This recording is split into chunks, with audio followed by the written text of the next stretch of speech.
Welcome to Rocksteady Studios and episode 3 of Arkham Insider. Today we're going to be getting intimate with 3 key characters from Batman Arkham Knight, and as always we're going to be feeling the heat, taking questions from the community.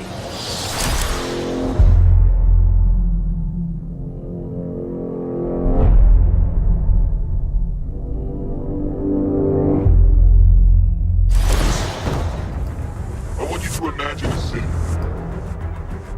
A city broken and crushed under our feet. Take that picture. Hold on to it. We'll make it happen.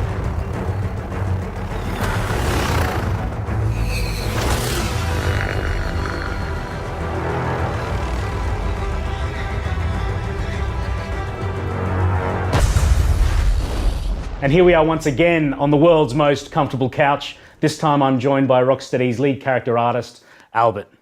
Big Albert, how you doing? I'm very good, thank you very much. We're coming to the end of the production of the game. Yeah. You're looking pretty relaxed. You feeling good? Yeah, I'm feeling good. Yeah? Bring it on. I said bring on the next one. Right on. Now, as lead character artist, you have got an immense responsibility for the design of characters within the Arkhamverse.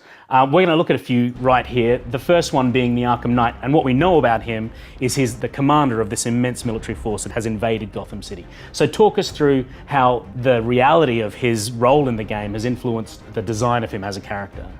So his role in the game, ultimately, he works with Scarecrow to take down the Bat. Yeah. So his design was ultimately made just for that role. Yeah. Obviously, he's got a very military look to him. Yeah. Like he's got the antennas that reflect the bat ears. Yeah. It's kind of a mockery of the Batman. Uh-huh. He can pull it off as well.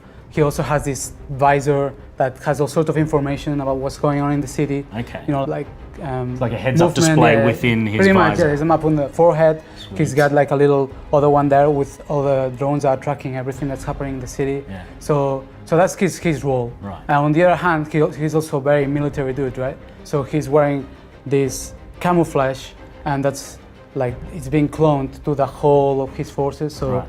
the militia forces, the soldiers have it, the tanks have it, the drones have it. Yeah. You can really tell that these guys are the Arkham Knight forces. Yeah. And that's the main trait to distinguish them. Now let's have a look at the big bad, Scarecrow.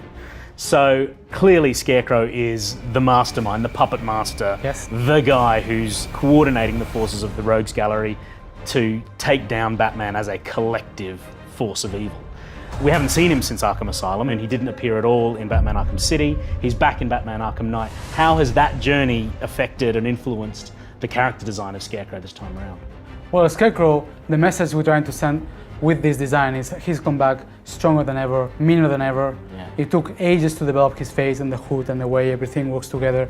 Like the skin is kind of melted with the rugged sackcloth, you know, Yeah. like he's got, and it's falling off with like, strings, and he's got this evil look, like almost like you cannot have a real connection with his eyes. Right. He's always keeping himself inside. Yeah. You can see he wears all the fear toxin all around him. It's like that's his armor, that's also his weapon. He kind of wraps himself in fear toxin. Yeah. And that causes so much threat, right? Yeah. Like if you take me out, well, something bad's gonna happen. Yeah. So it is very, that's pretty much it. Sweet, now let's have a look at the big man himself. Batman in Batman Arkham Knight looks like he's ready for war.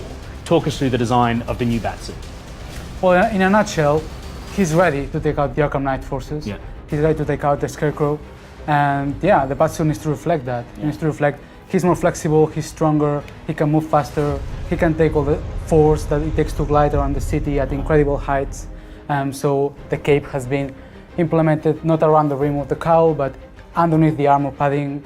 And as you can see, the chest armor is flexible, it separates. The bat sign is still his strongest bit, as is traditional in Batman, in the Batman universe, in the Arkham games. Shoulder pads, boots, gauntlets, that's like traditional Batman. So those to the classic next level. features, but to this kind of heavily militarized level. Yeah, he needs to be heavily militarized. His design is to reflect that of the Batmobile. Yeah, because I think there's a real kind of connection and crossover between the design of the Batmobile and the design of this Batsuit that I just think marries perfectly. Yes, when we got the design from the Batmobile, we were like, we're gonna do a Batman that fits the Batmobile. We kind of took all the shapes, took all the colors, the materials, and tried to make them, to make a connection between the two. Yeah. So human and machine. Man and machine together, Yeah, that's it. facing down the forces of the Arkham Knight and Scarecrow. You say it, man. Boom. All right, Albert, it's clear that more than just a little bit of love has gone into the creation of these characters over the last 4 years. How do you think Batman fans are going to react when they play Batman Arkham Knight? Well, we hope that they're gonna love the designs. We always watch for what they say on YouTube, what they say in the forums, make sure that all the feedback is addressed as much as possible, because they are the people who know about Batman, right? Yeah. So I just wanna make sure that everything is good with them, is good with us, everyone's happy. So yeah, 4 years, this is it. A whole lot of love. Yep, a whole lot of love, man. That was Albert, the character king, here at Rocksteady Studios. We're joined once again by Ian Ball, lead designer. Of course, Albert is back. Question number 1 comes in from Brandon. Boom!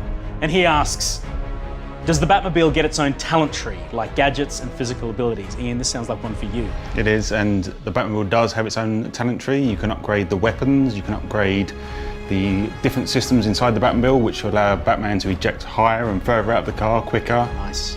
Fire more weapons, upgrade the firepower. There's loads of different upgrades for the Batmobile. Just like Batman himself, the onboard weaponry, all of the systems, they've all got their own development trees. They do.